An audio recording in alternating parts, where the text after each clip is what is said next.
நீர் வந்தால் சூழ்நிலை மாறுமே,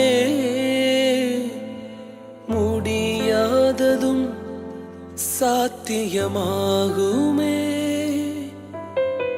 நீர் வந்தால் சூழ்நிலை மாறுமே,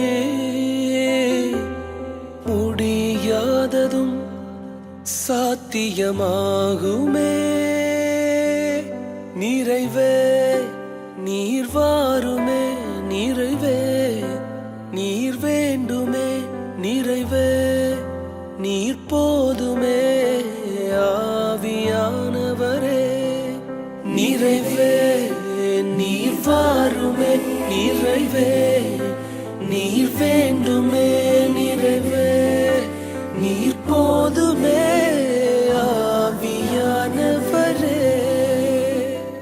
ஆண்டவரும் இரட்சகருமாகிய இயேசுவின் இனிய நாமத்தில் ஒவ்வொரு அன்பார்ந்த சகோதரனுக்கும் சகோதரிக்கும் அன்பின் வாழ்த்துதல்கள். இந்த நாளிலேயும் நம்முடைய தியானத்துக்கென்று மத்தேயு எழுதின சுவிசேஷம் 7ஆம் அதிகாரம் 11ஆம் வசனத்தை கவனிக்கும்போது வேதம் இப்படி சொல்லுகிறது: பரமபிதா நன்மையானவைகளை தருவது அதிக நிச்சயம். நம்முடைய பிதா, Father in heaven, showers his good blessings upon us. அதிக நிச்சயம் என்று சொல்லுகிறது. இன்றைக்கு உலகத்திலே நன்மையை தேடி அநேகர் ஓடுகிறார்கள். நன்மை கிடைக்க வேண்டுமே, நன்மை எப்படி பெற்றுக்கொள்ளலாம் என்று ஏங்குக அநேகரை நாம் பார்க்கிறோம். நன்மைகள் தேவைத்தான். ஆனால் நன்மைகள் எங்கே வருகிறது? யார் நமக்கு நன்மையை தருவார்கள்? இந்த உலகம் தருகிற நன்மை உண்டு, உறவுகளால் வருகிற நன்மை உண்டு, உன்னதமான தேவன் தருகிற நன்மை உண்டு. கவனியுங்கள், உலகத்தால் வருகிற நன்மைகள் வாழ்க்கையின் ஒரு பகுதியைத்தான் சந்திக்கும். அதை போலத்தான் உறவுகளால் வருகிற நன்மைகள் வாழ்க்கையின் சிறு பகுதியை சந்திக்கலாம். ஆனால் வாழ்க்கையின் முழு பகுதியையும் உன்னதமான தேவன் ஒருவர்தான் முழுமையாய் நன்மையை தந்து நம்மை திருப்தியாக்க முடியும். உழைப்பால் வருகிற நன்மை உண்டு. உழைப்பு நிற்கும் போது அந்த நன்மையும் நின்றுவிடும். பாருங்கள், எல்லாமே ஸ்தம்பித்து போகிற ஒரு சூழ்நிலையிலே தொடர்ந்து பரலோகத்தின் பிதா தான் நமக்கு நன்மையை தருவார். நன்மையை எப்படி பெற்றுக்கொண்டார்கள்? வேதத்திலே ஆதியாகமத்தின் புத்தகம் 45ஆம் அதிகாரம் 18ஆம் வசனத்திலே ஒரு ஆலோசனையை வேதம் நமக்கு சொல்லுகிறது. யோசேப்பு என்கிற ஒரு பரிசுத்தவான், தாழ்விலே இருந்த ஒரு மனுஷனை தேவன் உயர்த்தினார். அப்பொழுது ஒரு வார்த்தை எழுதப்பட்டிருக்கிறது அந்த வசனத்திலே: நான் உங்களுக்கு எகிப்து தேசத்தின் நன்மையை தருவேன். எப்படி? உங்கள் தகப்பனையும் உங்கள் குடும்பத்தாரையும் கூட்டிக் கொண்டு என்னிடத்தில் வாருங்கள், நான் உங்களுக்கு தேசத்தின் நன்மையை தருவேன். Come to me. ஒரு உலகத்திலே ஒரு அதிகாரியாய் உயர்ந்த ஸ்தானத்தில் இருக்கிற ஒரு மனுஷன் தன் குடும்பத்தை தன்னிடம் கூப்பிடுகிறார். Come unto me and I will give you the good of the nation. அது மாத்திரமல்ல, அந்த வசனம் சொல்லுகிறது, தேசத்தின் கொழுமையை சாப்பிடுவீர்கள். ஒருவேளை நன்மை இழந்து போயிருக்கிற அன்பு சகோதரனே, சகோதரியே, maybe something you have lost. நீங்கள் பெற்றுக்கொண்டிருந்த, வைத்து கொண்டிருந்த ஒருவேளை வேலையை இழந்து போயிருக்கலாம், வருமானத்தை இழந்திருக்கலாம், சுகத்தை இழந்திருக்கலாம், பல உறவுகளை நீங்கள் இழந்து போயிருக்கலாம், சமாதானத்தை இழந்து போயிருக்கலாம். ஏதோ ஒரு நன்மை இன்னும் குறைவாகவே உங்களுக்கு காணப்படுமானால் தேவன் தருகிற ஆலோசனை, அவரிடத்திலே வாருங்கள். Come unto me. அவர்தான் நமக்கு நன்மையின் ஊற்று. He is the resource of all good things. நீங்கள் மத்தேயு எழுதின சுவிசேஷம் 11ஆம் அதிகாரம் 28ஆம் வசனத்தை வாசிக்கும்போது இயேசு தருகிற ஒரு அன்பான அழைப்பை நாம் பார்க்கிறோம். வருத்தப்பட்டு பாரம் சுமக்கிறவர்களே, நீங்கள் எல்லாரும் என்னிடத்தில் வாருங்கள், நான் உங்களுக்கு இளைப்பாறுதலை தருவேன். I will give you rest. இன்றைக்கி மனுஷனுக்கு ஒரு நன்மை பொருளினால் அல்லது தன்னுடைய செழிப்பினால் வசதியினால் வருகிறது மாத்திரம் அல்ல. அப்படியானால் ஏன் பணக்காரர்கள், பெரிய தொழிலதிபர்கள், பெரிய சினிமா துறையில் செழிக்கிறவர்களெல்லாம் ஏன் தற்கொலை செய்து கொள்ளுகிறார்கள்? அவங்க தான் பணம் இருக்கிறது, வசதி இருக்கிறது, வாய்ப்புகள் இருக்கிறது, ஏன் தற்கொலைக்கு போக வேண்டும்? There is something they have lost. ஏதோ எல்லாம் இருந்தும் ஏதோ ஒன்று குறைவுபட்டு அது திருப்தி ஆகாமல் விருத்தி அடைந்து தற்கொலைக்கு போகிறார்கள். நாம் அன்றாட செய்திகளில் பார்ப்பதில்லையா? மனதை எத்தனை வேதனைப்படுத்துகிற சம்பவங்களை கேட்கிறோம். ஆம் பிரியமானவர்களே, மெய்யான நன்மை எங்கே இருந்து வருகிறது? இயேசு சொல்லுகிறார், என்னிடத்திலே வாருங்கள், கம் unto me, நான் உங்களுக்கு இளைப்பாறுதலை தருவேன். கர்த்தர் ஒருவர்தான் தருகிற நன்மை உபத்திரவம் இல்லாமல், வேதனை இல்லாமல் வருகிறது. கர்த்தருடைய ஆசீர்வாதம் ஐஸ்வர்யத்தை தரும், அதனோடே வேதனையை கூட்ட மாட்டார் என்று இருக்கிறது. That is the real blessing.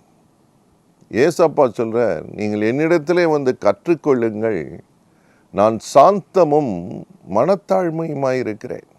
நமக்கு சொல்லிக் கொடுக்க ஒரு நல்ல ஆண்டவர் இருக்கிறார். எந்த வழியிலே நடக்க வேண்டும், எப்படி பரலோக பிதாவின் நன்மையை நாம் பெற்று அனுபவித்து அதிலே தங்கியிருந்து வளர முடியும் என்பதற்குத்தான் இயேசு நமக்கு ஆலோசனை தருகிறார். இந்த உலகத்தால் வருகிற நன்மைகள் உலகத்தாலேயே எடுக்கப்படலாம். உறவுகளால் வருகிற நன்மைகள் உறவுகளாலேயே திரும்ப திருடப்படலாம், எடுத்துக்கொள்ளப்படலாம், மறுக்கப்படலாம், மறைக்கப்படலாம்.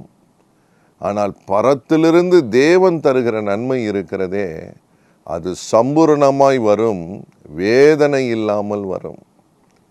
கர்த்தருக்கு மகிமை உண்டாகட்டும். ஒருவேளை தூரமாய் போயிருந்தால் கர்த்தர் உங்களோடு கூட பேசுகிறார். நீங்கள் அவரிடம் வாருங்கள், கம் டு ஹிம். அவர் ஒருவர் தான் உங்களுக்கு பரிபூர்ண நன்மையை தருகிறார். அவர் பிரசன்னத்திலே, அவர் சமூகத்திலே தான் இளைப்பாறுதல் உண்டு. உங்கள் ஆத்துமாவுக்கு ஒரு இளைப்பாறுதலை அவர் தான் தர முடியும். இன்னொரு அற்புதமான வார்த்தை வேதத்திலே வெளிப்படுத்தின விசேஷம், கர்த்தருடைய வார்த்தை எழுதியிருக்கிறது. வாருங்கள் என்று சொல்லி கர்த்தர் அழைக்கிறார். யாருக்கு தெரியுமா? தாகமாக இருக்கிறவர்களுக்கு. யார் விருப்பம் உள்ளவர்களோ வந்து ஜீவ தண்ணீரை இலவசமாய் பெற்றுக்கொள்ளுங்கள் என்று வேதம் சொல்லுகிறது. Come those who are thirsty. தேவன் அழைக்கிறார். இன்னைக்கு எல்லாமே மனுஷனுடைய வாழ்க்கையிலே திருப்தி அளிப்பதில்லை. ஆனால் ஒரு விருப்பம் இருக்க வேண்டும், அவரிடம் வர வேண்டும். எதற்கு? ஜீவ தண்ணீரை அவர் இலவசமாய் தருகிறார். இந்த உலகத்திலே இலவசங்கள் என்று போடப்படுகிறதை பார்த்து அநேகர் ஈர்க்கப்படுகிறார்கள். ஒன்று வாங்கினா ஒன்று ஃப்ரீ, ஒன்று வாங்கினா 2 ஃப்ரீ. ஏதோ ஒரு இலவசத்தை தருகிற உலகம் சும்மா இலவசத்தை தருவதில்லை, வேறு விதத்திலே ஆதாயத்தை பெற்றுக்கொண்டுதான் இலவசத்தை தருகிறது.